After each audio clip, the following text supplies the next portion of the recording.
Hi, friends. Welcome back to the Self-Worth Codes webinar series, pairing with Minding Your Self-Worth, a Loop for Self-Discovery. I wrote basically on self-worth and how we come to understand our self-worth and live. We're going to be working on chapter 4, so guilt and shame. It's pretty heavy topics, but so necessary to look at and to recognize how you're interacting with these sensations, with these feelings, with these belief patterns, with these thoughts. Before we do that, a recap on how I work. I work with somatic psychotherapy, or rather I am one, and somatics is really bridging the worlds of your mind and your cognitive process, and then your physical process, your energetic process, your body, right? So how these two worlds sort of come together and work together in your expression. Codependency is another lens that I'm frequently looking at, how we interrelate with not only ourselves, but other people, places, and things, and feeling into, I guess, the balance of those connections. Positive regard, I always hold you in the highest of regard, as well as myself. And I really truly believe that we have the medicine within us that we are also searching for. Seeking and searching came out together, seeking. And what's great about therapy or introspection is just having a moment to slow down, to even see it within ourselves. I think we're so conditioned to be searching for what's out there. And then finally, parts work. You're a multidimensional being. You have so many things happening on inside of you at any given moment, parts of you that are showing up that ultimately just want attention, want reassurance, want validation, want to know that they're valued and heard. And sometimes these parts can show up in ways that are no longer necessarily serving us in our current day life, but they were very necessary in the past. And so how do we sort of bring those parts up to speed and validate them and let them know that those coping mechanisms and those ways of being just aren't really necessary anymore. And we still love and appreciate them. All right. Ooh. So go ahead and lean into whatever surface you're on. Take a deep breath.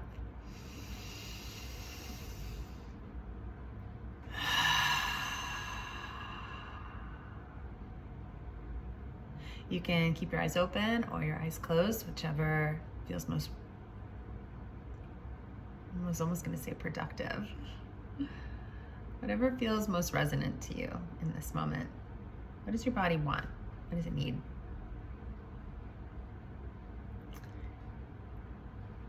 And as you continue to breathe, notice if you can extend your breath, knowing that breath is the highest form of affirmation that you can ever give yourself. The affirmation of your energy, of your body, of your space. What keeps you alive? And just begin to open up your inner eye to less of what's happening on the outside of your world to what is happening on the inside worlds. How do you feel?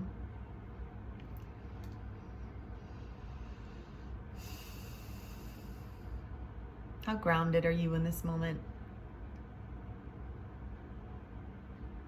Do you feel connected?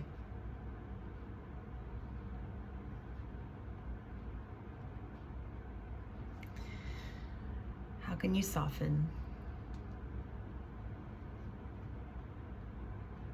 Feeling into the parts of yourself that are ready. That are open, that are ready, that are receptive. And potentially the parts of you that aren't.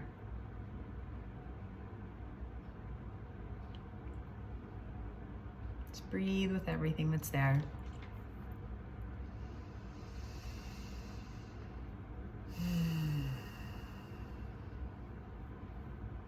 Okay. And then as you feel ready, come back.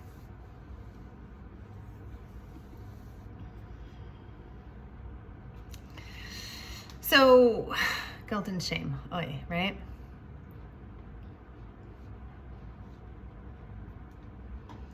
How to relate to these parts of yourself.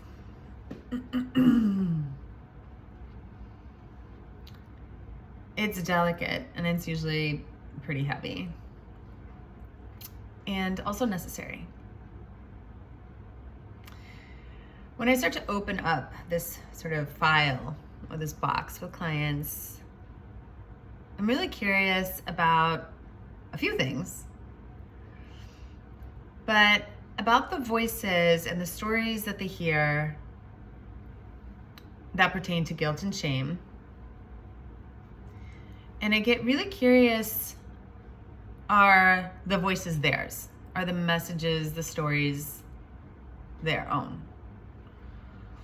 Are they from your family of origin, from people that you're in relationship with, that you're ultimately trying to please, and it's the other people's sort of ideals, even society? That's sort of one layer of it. Another is, I get really curious about holding on to these things. If there's something that you have a lot of shame about or guilt about, how long has it been your whole life? Was it an isolated incident? Was it something that continues happening in your life? And I wonder what the message is, what the story is that you're telling yourself. And I wonder if you've ever sat down and had a conversation with it. Because oftentimes what I have learned is that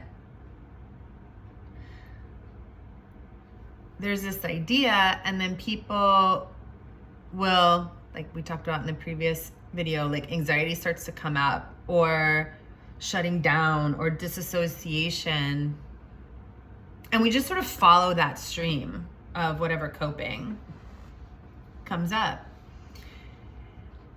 And there's something really powerful, again, about being able to slow that part down, or even just allow it to be there, but then get curious about what else is here. And so with the stories of guilt and shame, for the most part, it keeps us stuck. It keeps us stuck in a pattern, keeps us stuck in a loop, it keeps us stuck in a box. And I'm really curious what life looks like outside of that box. And so again, when we're thinking about guilt and shame, the feelings come up, don't look there, get distracted, do something else. We're gonna slow down, we're gonna look at it, we're gonna listen in. Is that actually my story? Or is that something that I was told repeatedly as a child, and so now I've just internalized it? Or is it, I know I fucked up and I've made amends? Or let's say you haven't made amends. Either way, it's happened, and you continuously sort of flog yourself. When is that flogging gonna end? How many more years do you need to do that for in order for this thing, this experience, this memory to be okay? Are you able to forgive yourself? I don't know. I certainly hope so. Are you able to forgive another person? And I realize there's like, we kind of put like varying degrees on insult, injury, and trauma. Well, that was a little thing. Oh, that was a huge thing. I don't know if I'll ever get over that, but I could get over this. And so I'm also just kind of curious about your quantifier. What makes some things okay but not other things? And I imagine the some things that feel bigger are like bumping up potentially against your own values, or it's something that repeatedly happened For whatever reason, it feels really big to you. And I'm going to validate that it feels really big to you. And know that whatever it is, big, small, whatever proportion it is, it's taking up space, right? And there's an energy to it. And so on one hand, I can understand someone saying, well, I don't want to forgive that person or forget that thing ever happened, because if I forget, then I might find myself in the same situation all over again. I suppose that's a possibility, but if in a world of possibilities, is there also a chance that it wouldn't happen again because whatever it was so profound that there's parts of yourself that are looking out for you now, that are tracking to not get yourself in that same situation? And so it's not that you would forget, but do we always have to keep revisiting it, like poking the bear? Like that thing hurts to touch. Okay, well, you don't need to keep touching it to remind yourself that it hurts. I think you know that by now. I mean, this is playing a little bit with like, yeah, this is very logical. And the feelings around guilt and shame are heavy. They are heavy. And the things that you're ashamed about, the actions, your body, things that you participated in, I don't know what they are. But I wonder if it has to, again, take up so much space for you that now you hold your head down here. Now you aren't able to look people in the eye. Now you just keep, it's kind of like that shame spiral of like, I do this thing, I know it's not good for me, I feel guilty and shameful for doing it. And then, so in order to cover up that guilt and shame, I keep doing it. Right now they're like talking about addiction and how this is like this endless cycle.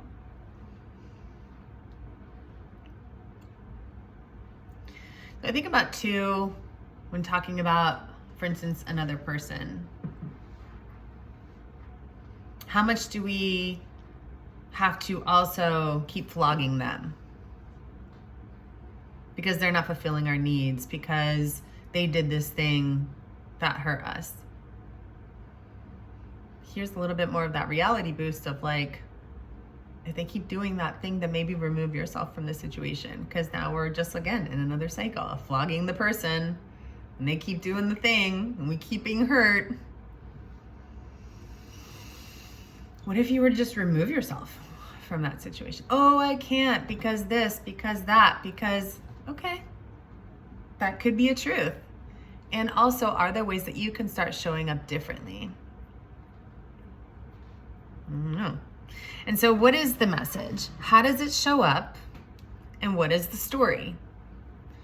So when we start to really slow these things down too, there's the pattern that I talk about. And know that there's usually other pieces that are attached to this pattern. So it's like, for instance, I go to my mom's house. Well, I have a lot of resentment towards her from my childhood. She was really terrible, and I think that she is unable to change.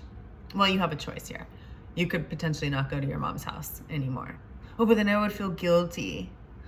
Okay, well, also recognize that that's a choice. And so if you want to have a relationship with your mother, knowing that she may potentially never change, how can you start showing up differently? And so part of that is like really looking at the anger and the resentment and feeling that. And there's a resistance to that too. What if I feel that way forever? What if? I don't know. Let's follow that to the end. But then let's say you make the choice, okay, to not go to your mom's, and then I feel guilty and I feel shame. Why? Because I feel obligated to continue going there. Why? Oh, because I have children and I want my children to know the importance of having a relationship with family, because family is important. Okay, there's something else we can work with.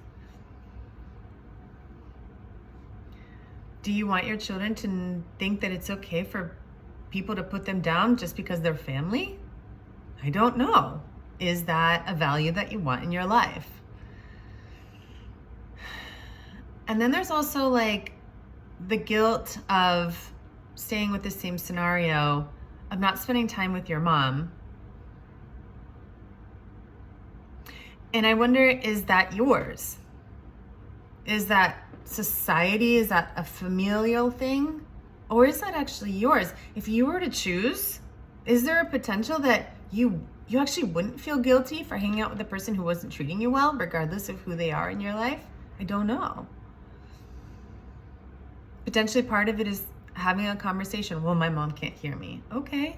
Well, maybe the conversation isn't for her. It's just for you to finally speak up for yourself, to create some boundaries, to say the things that you need to say. Even to apologize. She will never forgive me for my teenage years. Okay, maybe she won't. But you can still do the work of forgiving yourself and of making your amends.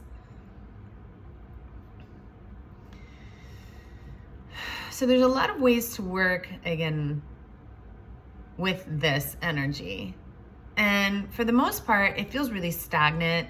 It feels very thick. It feels heavy. It feels sticky.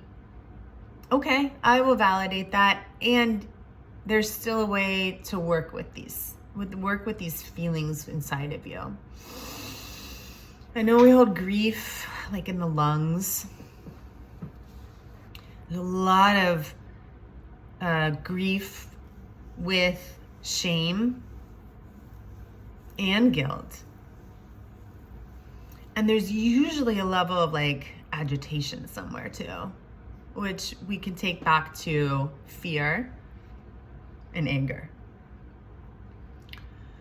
And again, typically when these feelings are felt of guilt and shame, we tend to pause and like cope by doing something else, usually by changing our mind, by focusing on something different. But if you can stay with it, and not that you'll necessarily always get to the core of it straight away, but you at least open up the door. I'm willing to learn another way of relating. I'm willing to see this in a different light. I'm willing to forgive myself. I literally don't know how. I have no concept of how to do this. We're just opening up the crack for the possibility of something else to emerge. And again, you might not have the answer straight away, but if you're willing to open up this conversation further with yourself and to allow, it's almost like we open up this file and then these pieces can start to grow in our mind, whether we're being directly cognizant of it or not. And then like a week later, we'll have a dream about it, or somebody will say something and it's like, oh, okay. I feel a shift now. These things are changing. And it's little by little, it's as the flower petal blooms, right? We don't plant the seed and we get the flower the next day. And so I just continue to ask you about your relationship to the guilt and shame, what's holding it in place. Is it necessary? Is it an energy that you want to continue with? Are there others that you could make amends to? Make amends to yourself. Another really great tool is writing, or the one share process. You can always write letters to people with no intention of sending them, just for the cathartic practice of writing it out. That way you can even write people that have passed on. I forgive you. I'm so tired and so ready to let go of this. And these are all the thoughts and the feelings I have, and this is the process, and I'm ready. And then you can go burn that shit. Also, one share is another really powerful tool to use. So if you can put a chair across from you in the room and invite that person in energetically, right? You're not literally inviting them in. You could, but I'm talking more like subjectively, and tell them all the things that you've wanted to say. Tell them what you think about them, about the situation, how it's impacted you, everything. And don't hold back. And then beat a pillow on that chair and cry it out, right? Let these things move through you, but like, let the words finally come, right? Let the energy finally have the process or the space to move and to process out of your body so that you don't have to carry it around anymore. So that you can create some more space for yourself, for something that you'd actually want to take up space inside your body. Remember, this is all an effort of you, of your self-worth, of building yourself up, of healing those parts of yourself. And guilt and shame, they might be a part of your story, but they certainly don't have to be the things that you carry around anymore, or to beat yourself up with, or even others. Like, enough, right? I don't know. You tell me. So, what else I want to say about guilt and shame? Guilt and shame are great motivators. So is anger. So if it's coming up for you or you've been holding on to it, know that it's like a message for you.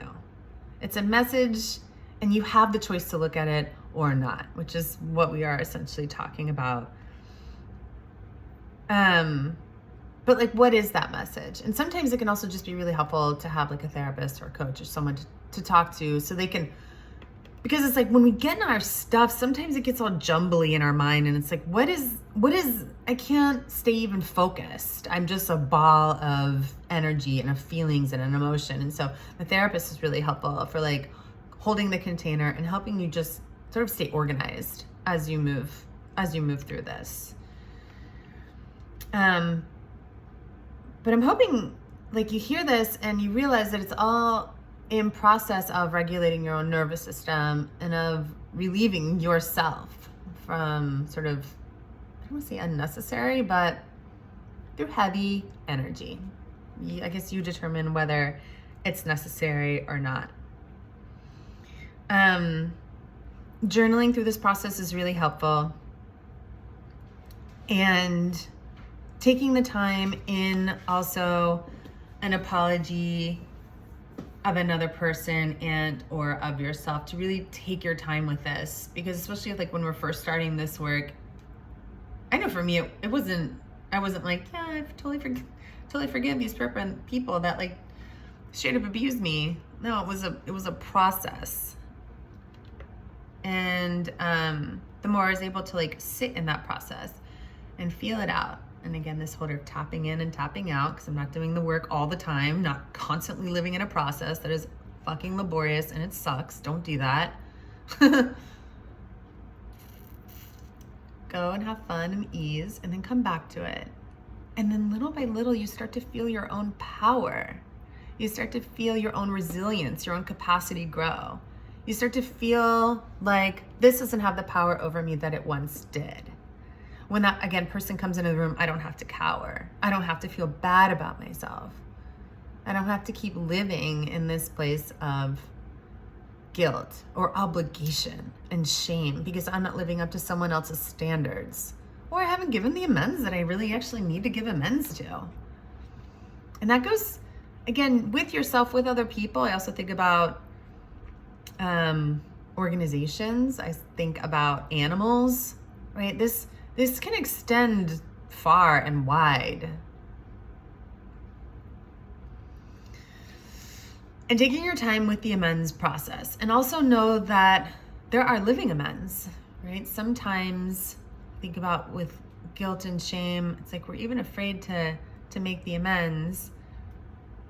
And so if you're not quite there yet, how can you start at least living in a way that is supportive of you and what it is that you're calling in? And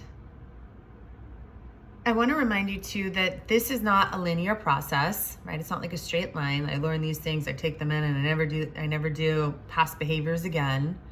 But that it is a process, right? And where's the grace and the compassion with yourself as you potentially are learning new ways of being in the world, new ways of speaking to yourself, speaking to others, not potentially relying on the same coping mechanisms. It can take some time. And there's something really beautiful about that process if you allow it to be. And to put down your flog, flogging weapon, whatever. And instead, give yourself a recognition of like, okay, I'm trying. Okay, I'm working on this. And other people may be working on similar things as well. So we don't have to hold them to this sort of punitive place if they are also doing their work, right? In later chapters, we'll talk about boundaries and how important boundaries are for any thriving relationship, again, with yourself, people, places, and things. And how guilt and shame can show up in those, particularly talking to people pleasers, and you start to create boundaries, and then it's like, I feel guilty for wanting to protect myself. I feel shame that I even want something better for myself. That's programming, honey. That's deep programming from somewhere else.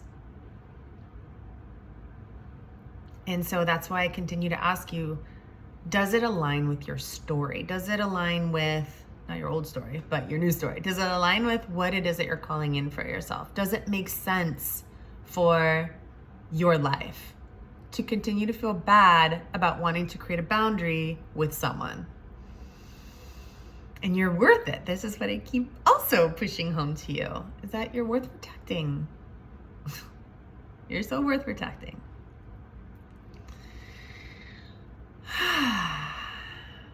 All right. So, a final point that I want to make is about your own intuition. A lot of this work, I will ask clients, what is your intuition about it? And sometimes it can be really hard to grasp for them because they have no idea, frankly. They don't know. They've been so cut off from their bodies that they're only focused really on like the cognition, and we can't always know. Actually, we can hardly ever know. And yet there's this piece around intuition, around this gut awareness, or maybe you get it from your heart, but your body is telling you. And so how can we start to slow down, a little less thinking, a little less conversation in the brain, and a little bit more action in terms of like feeling into your body? And so the brain might say guilt, guilt, guilt. But when I ask the client, what would that feel like? They're like, oh, that would actually feel really good. Am I allowed to feel good? Am I allowed to live without guilt and shame? Am I allowed to sense into what is right for me? And can I trust it? This is also conditioning, right? We all have these powers, but we've been conditioned not to listen to them and to not trust it, right? Because it's not objective, it's not measurable. No one else can see it. So much of life is the unseen. And this is where we bring in the multidimensional being part of you. You are more than what you can measure and see and what is directly in front of you. We don't have the little bars on the top of our head, you know, when you're playing like a video game and then you see like how many life bars you have left. I can't see that in you. You can't see that in me, but you can always feel it in your own capacity. What is your capacity? What is sustainable to you? Would it feel good to not live with guilt and shame? It would probably feel fucking amazing, honestly. Can you allow yourself to do that? And sometimes it can be an easy decision, but we want to make it more complex. If it would feel good, it's not hurting anybody, it's benefiting you, well, why not? Why not choose you? And it could be that simple. Oh no, it can't be that simple. This. Good for you. You just identified all the things that you give your power away to. I don't know. I just invite you to consider what it would be like to live without the guilt and the shame and to really step into your integrity and allow life to feel good. And some other people are not going to like that from you. They're not going to be used to it. It might make them uncomfortable. And guess what? It's your life. Anyway, I'm going to leave you with that. I'll see you in the next video. Bye.